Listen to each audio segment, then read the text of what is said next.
Okay, this is our last section, 4.5, our last section before the summative, triangle midsegment. So we're looking at the properties of the midsegments. The definition, the first definition that we have for this is a segment that joins the midpoints of two sides. Okay, so you can see in your drawing here by these tick marks here that this segment at XY, okay, joins at the midpoint of PQ. Okay, and what this creates here, the second part of our definition, is that the midsegment is parallel to one of the sides. Okay, and what is happening here is that if we're talking about XY as our segment, XY, okay, is joining at the midpoint of QR and QP, but it's going to actually be parallel to PR. And we can do that with all of our midsegments. So XY and PR are parallel. We can also have YZ is parallel to PQ. And our last one is XZ parallel to QR. Okay? And the third part of our definition is that the midsegment is 1/2 the side that it's parallel to. Okay, so if we're still talking about these relationships here, XY and PR have this relationship. XY is equal to 1/2 times PR. So PR is the side length. XY is going to be 1/2 that length. YZ is also 1/2 of PQ, and in our last case here, XZ is going to be 1/2 of QR. Okay, so that's for our lengths there. This picture here is just showing you in this triangle here that RS is the midsegment. You can again see these tick marks here showing that they're meeting at the midpoints, and then you see R is the midpoint of CD and S is the midpoint of CE. We could draw in the rest of these.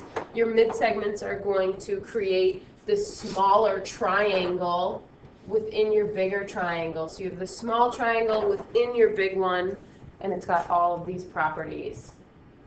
So if we look at the example 1 here, we have AB is a midsegment of triangle RST. We want to answer the following question. So we have a graph here, so we should be able to find the slope. The slope of AB, in this case here, you just want to count it. You can use the slope formula, but I'm just going to count the slope down and over. Okay? So down 2 and over 2, which means I have my rise over my run, -2, and to the right 2, which means my slope is -1. Same thing for the slope of ST. The slope of ST, you want to go down till you hit T, and then go over. So I went down 1, 2, 3, 4, and over 1, 2, 3, 4. So -4 over 4, which is -1. So what can we conclude about AB and ST? Well, they have the same slope, which is -1. And lines that have the same slope are going to be parallel, which is what we learned in the definition previously as well. This proves it now that we actually did an example that has the slopes to be parallel, and this is going to be true for all of your midsegments. And the last, or the second example and our last example has this picture here. Remember what these tick marks here mean. There's 3 tick marks here, and there's 3 tick marks here, which means these are going to be the same length. Okay? These as well, GW and WH, those are going to be congruent, and GV and VJ are going to be congruent. Remember what we know about these midsegments. WV is a midsegment, and VX is a midsegment of this triangle. Okay, so it's first asking us about VX. Now, VX is a midsegment. VX is going to be parallel to GH. That's what we learned. And we also know that VX is going to be 1/2 of that line that it's parallel to GH. So 1/2 of GH means that I have 1/2 times 46, which gives me 23. WH is the next one that we're looking for. WH has 2 tick marks.